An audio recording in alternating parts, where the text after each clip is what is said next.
Hello everyone, I hope आप सभी अच्छे होंगे। अपनी तैयारी बहुत ज़ोरों शोरों से कर रहे होंगे। ये हमारी जीके टारगेट सीरीज 2024 की 29वीं वीडियो है, जिसमें कि हम सीजीएल में जितने भी प्रीवियस ईयर में क्वेश्चन आए हैं वो सभी हम यहाँ पर करते हैं। और ये क्वेश्चन ना सिर्फ सीजीएल में, सीएचएसएल, एमटीएस, सीपीओ, आपके जितने भी अपकमिंग एग्जाम है सब में बहुत ज़्यादा यूजफुल होने वाले हैं, क्योंकि क्वेश्चन मोस्टली रिपीटेड ही एग्जाम में आते हैं। हमारी डेली वीडियो इवनिंग में शाम 5 बजे हमारे चैनल सोनी गौरव एसएससी जीके पर अपलोड कर दी जाती है। तो आप डेली हमारी वीडियो इवनिंग में शाम 5 बजे देखते रहिए, क्योंकि आपके जितने भी अपकमिंग एग्जाम है सबके लिए ये वीडियो बहुत ज़्यादा यूजफुल होने वाली है। और आप हमारे चैनल को सब्सक्राइब कीजिए, वीडियो को लाइक एंड शेयर कीजिए। हम ऐसे ही आपके लिए मेहनत करते रहेंगे आगे भी। आइए आज की क्लास हम अपनी स्टार्ट करते हैं। क्वेश्चन नंबर 1, व्यापार के लिए सहायक या अनुषंगी में क्या शामिल है? आंसर है भंडारण। क्या है? भंडारण। ठीक है, व्यापार के लिए सहायक या अनुषंगी में भंडारण शामिल है। ठीक है। क्वेश्चन नंबर 2 है, गे लुसाक द्वारा गे लुसाक गैसीय आयतन का नियम किस वर्ष दिया गया था? आंसर है 1808। कब दिया गया था? 1808 में ये नियम दिया गया था। इंपॉर्टेंट क्वेश्चन है, ठीक है, पढ़ लेना एक बार अच्छी तरीके से इसे याद कर लेना। Next question, question number 3, Pune में नृत्य भारती कथक नृत्य अकादमी की स्थापना किस संगीत नाटक अकादमी पुरस्कार के विजेता ने की थी? आंसर है रोहिणी भाटे। किसने की थी? रोहिणी भाटे ने। और इनको जो है ना 1979 में संगीत नाटक अकादमी पुरस्कार से सम्मानित किया जा चुका है। ये भी ध्यान में रखना, इंपॉर्टेंट क्वेश्चन है ये भी।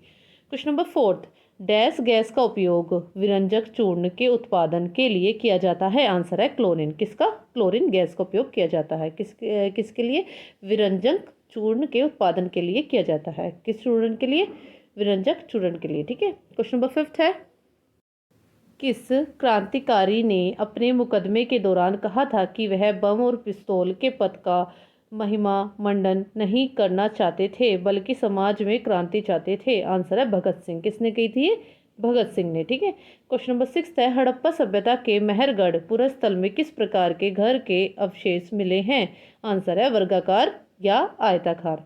और मेहरगढ़ है कहाँ पर? बलूचिस्तान में। कहाँ पर है? बलूचिस्तान में। ठीक है, जो कि अभी पाकिस्तान में है। ठीक है, ये भी ध्यान में रखना। क्वेश्चन नंबर 7 है, क्वेश्चन नंबर 7, 2021 अंतर्राष्ट्रीय योग दिवस का थीम क्या था? आंसर है योग करे घर पर रहे, be with yoga, be at home. ठीक है, ये इसकी थीम थी। ये थीम पूछ ली जाती है तो आपको ध्यान में रखना है। और एक पॉइंट और, कि जो अंतर्राष्ट्रीय योग दिवस है वो हर साल 21 जून को मनाया जाता है। कब? 21 जून को।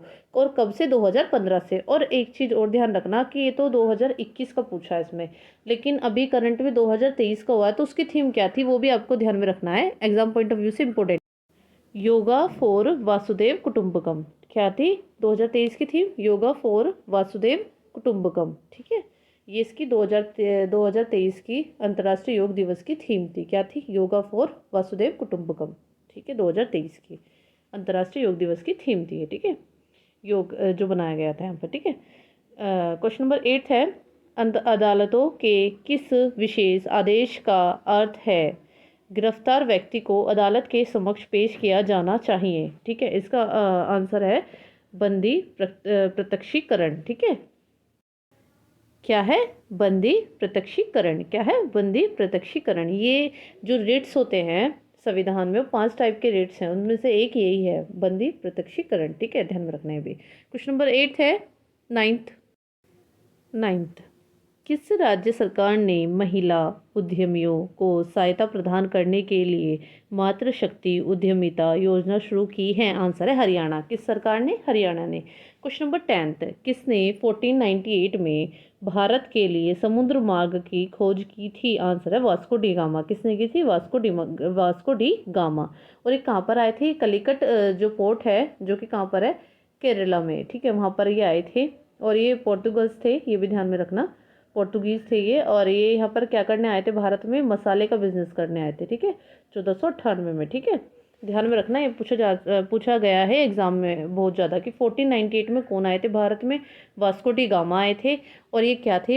ये पोर्तुगल्स थे। ठीक है, पोर्तुगीज थे ये। और ये कहाँ पर आए थे? केरला में एक पोर्ट है जो कि कलिकट है, वहाँ पर ये आए थे। और क्या करने आए थे? मसाले का बिजनेस करने यहाँ पर आए थे। ठीक है, ये भी ध्यान में रखना। क्वेश्चन नंबर 11 है, गंगा ब्रह्मपुत्र बेसिन का क्षेत्र डैश में स्थित है? आंसर है 10 डिग्री नॉर्थ से 30 डिग्री नॉर्थ अक्षांश। ठीक है। क्वेश्चन नंबर 12 है, कौन सा एक पूंजीगत व्यय नहीं है? आंसर है सब्सिडी भुगतान। ठीक है, कौन सा नहीं है? सब्सिडी भुगतान एक पूंजीगत व्यय नहीं है, ध्यान में रखना। क्वेश्चन नंबर 13 है, कौन सी नृत्य हिमाचल प्रदेश से संबंधित है? आंसर है धमान। जो धमान नृत्य है वो हिमाचल प्रदेश से संबंधित है। ठीक है। क्वेश्चन नंबर 14 है, भारत में वार्षिक जनसंख्या वृद्धि दर प्रतिशत धीरे धीरे वर्ष डैश में घटने लगी। आंसर है 1981। ठीक है, भारत में वार्षिक जनसंख्या वृद्धि दर प्रतिशत धीरे धीरे वर्ष 1981 में घटने लगी थी। ठीक है, ध्यान में रखना, इंपॉर्टेंट क्वेश्चन है, पूछा जाता है कई बार एग्जाम में। क्वेश्चन नंबर 15, विश्व की सबसे लंबी नदी नील नदी किस महाद्वीप से होकर बहती है? आंसर है अफ्रीका। कहाँ से होकर बहती है? अफ्रीका से। ठीक है, ध्यान में रखना। और एक चीज़ और ध्यान में रखना कि नील नदी वर्ल्ड की सबसे लंबी रिवर है, सबसे लंबी लॉन्गेस्ट नदी है। ठीक है, ये मतलब सबसे लंबी नदी अगर पूरे विश्व में पूछी जाए तो कौन है, कौन सी है? नील नदी। ठीक है। और अगर हम इंडिया की बात करें तो इंडिया की सबसे लंबी नदी कौन है? तो वो है गंगा। ठीक है, गंगा माता जिसे हम अपने बोलते हैं। ठीक है, वही हमारे इंडिया की सबसे लंबी नदी है। लेकिन विश्व की बात करें तो नील नदी है। और एक एक पॉइंट और ध्यान में रखना, नील नदी के बारे में एग्जाम में मोस्ट इम्पोर्टेंट पूछा जाता है कि जो नील नदी का वरदान किस देश को मिला है, कि ये पूछते हैं एग्जाम में क्वेश्चन कि नील नदी का वरदान किस देश को मिला है, तो वो है मिस्र। ठीक है, किस देश को मिला है? मिस्र। मतलब जिसे इंग्लिश में आप इजिप्ट भी बोलते हो। ठीक है, तो ऐसे आएगा क्वेश्चन कि नील नदी का वरदान किस देश को मिला है, तो किस देश को मिला? मिस्र को। मतलब अगर इजिप्ट दिया हो या मिस्र दिया हो, दोनों ही ठीक है। ठीक है, ध्यान में रखना ये बात। ठीक है, नेक्स्ट क्वेश्चन पढ़ते हैं, क्वेश्चन नंबर 16। 1998 में भरतनाट्यम नृत्यांगना प्रियदर्शनी गोविंद को कौन सा पुरस्कार प्रदान किया गया था? आंसर है क्लेमामणि। कौन सा? क्लेमामणि। ठीक है, और ये भी ध्यान में रखना कि प्रियदर्शनी जो गोविंद है ये किस नृत्य से संबंधित है? भरतनाट्यम से। किससे है? भरतनाट्यम। देखा बच्चों, ये ऐसे भी पूछ लेगा प्रियदर्शनी किस नाटक किस मतलब किस नृत्य से संबंधित है, तो भरतनाट्यम से, है ना। अभी जैसे मैंने आपको नील नदी के बारे में जो जो भी स्टैटिक पॉइंट बताए हैं ना, वो सब इंपॉर्टेंट है, एग्जाम में पूछा जाता है इनसे, कई एग्जाम्स में क्वेश्चन आया है सेम रिपीट होके। इसलिए मैं आपको बोल रही हूँ सीरीज आपके लिए बहुत ज़्यादा यूजफुल होने वाली है। आप रेगुलर देखिए, आपको बहुत ज़्यादा बेनिफिट मिलेगा इस सीरीज से। ठीक है बच्चों, और हम आपके लिए मेहनत कर रहे हैं, तो आप प्लीज़ हमें सपोर्ट कीजिए, हमारे चैनल को सब्सक्राइब कीजिए एंड वीडियो को लाइक एंड शेयर कीजिए। ओके बच्चों, नेक्स्ट क्वेश्चन पढ़ते हैं, क्वेश्चन नंबर 17। उच्चतम न्यायालय सुप्रीम कोर्ट के न्यायाधीश को केवल डैश के आधार पर हटाया जा सकता है? आंसर है सिद्ध दुर्व्यवहार या अक्षमता। ठीक है, इसी आधार पर हम जो उच्चतम न्यायालय के न्यायाधीश हैं उनको हटा सकते हैं, अदरवाइज नहीं हटा सकते। ठीक है। क्वेश्चन नंबर 18 है, पद्मश्री पुरस्कार से सम्मानित गुलाबो सपेरा राजस्थान की एक डैश नृत्यांगना है? आंसर है कालबेलिया। कौन सी है? कालबेलिया। क्या है ये? कालबेलिया जो है ना बच्चों, ये राजस्थान का डांस फॉर्म है, मोस्ट इम्पोर्टेंट है। मतलब ये कई बार एग्जाम में आया है। ये कालबेलिया जो है एक नृत्य है, ये किस राज्य से संबंधित है? तो राजस्थान से। राजस्थान का डांस फॉर्म है ये। ठीक है, राजस्थान राज्य का डांस फॉर्म है ये। ठीक है, ध्यान में रखना। क्वेश्चन नंबर 19 है, एक लिंगी पौधे के उदाहरण है, मतलब जिसमें एक लिंग हो उस पौधे के क्या क्या उदाहरण है, ये पूछे गए हैं। ठीक है, तो आंसर है मक्का, मक्का, खीरा, अंजीर और तरबूज। क्या है? मक्का, खीरा, अंजीर और तरबूज। ठीक है, एकालिंगी पौधे के क्या क्या उदाहरण है? मक्का, खीरा, अंजीर और तरबूज। क्या है? मक्का, खीरा, अंजीर और तरबूज। मैं बार बार इसलिए रिपीट कर रही हूँ, एग्जाम में बनता है इनसे क्वेश्चन। ठीक है। क्वेश्चन नंबर 20, कौन सा राज्य भारत में पहला धूम्रपान मुक्त राज्य है? आंसर है हिमाचल प्रदेश। कौन सा है? हिमाचल प्रदेश भारत का पहला धूम्रपान मुक्त राज्य है, ध्यान में रखना। क्वेश्चन नंबर 21 है, फुटबॉल में गोल पोस्ट के मध्य बिंदु से पेनल्टी मार्क की दूरी कितनी होती है? आंसर है 11 मीटर। कितनी होती है? 11 मीटर। और इसके रिगार्डिंग आप एक दो पॉइंट और ध्यान में रखना कि ये पूछ लिया जाता है कि जो ये पेनल्टी कॉर्नर है ना, पेनल्टी कॉर्नर होता है ना एक खेल में, तो ये किस किस मतलब किस किस खेल में होता है? तो एक तो फुटबॉल में होता है और हॉकी में होता है। क्या होता है? Penalty corner. ठीक है, ये किस में होता है? फुटबॉल और हॉकी में, ध्यान में रखना पेनल्टी कॉर्नर। ठीक है। क्वेश्चन नंबर 22 है,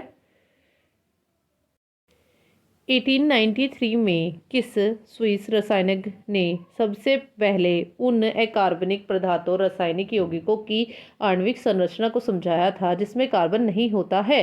आंसर है अल्फ्रेड वर्नर। किसने? अल्फ्रेड वर्नर ने। ठीक है, ये मतलब यही बोल रहा है कि मतलब अकार्बनिक की पहले खोज किसने की थी। इनडायरेक्ट वही आपसे क्वेश्चन पूछ रहा है। ठीक है, जिसमें कार्बन नहीं होता है। क्वेश्चन नंबर 23 है, डैश की सरकार ने चाय बागान श्रमिकों के लिए मुख्यमंत्री चाय श्रमिक कल्याण प्रकल्प योजना शुरू की है? आंसर है त्रिपुरा। किसने की है? त्रिपुरा ने।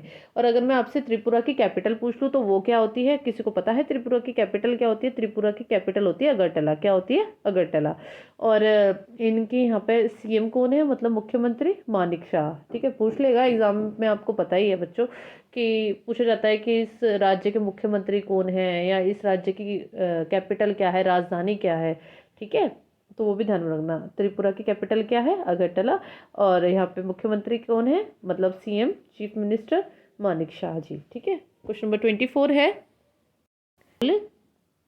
डिराक नाम के ब्रिटिश भौतिक विज्ञानी 1930 में प्रतिकर्ण की अवधारणा प्रस्तुत करने के लिए जाने गए। ठीक है, मोस्ट इंपोर्टेंट क्वेश्चन है, कई बार एग्जाम में आया है, ध्यान में रखना है भी चीजें। ठीक है, क्वेश्चन नंबर 25 है, अभिनव भारत सोसाइटी क्रांतिकारियों का एक गुप्त संगठन था, इसकी स्थापना डैश में हुई थी?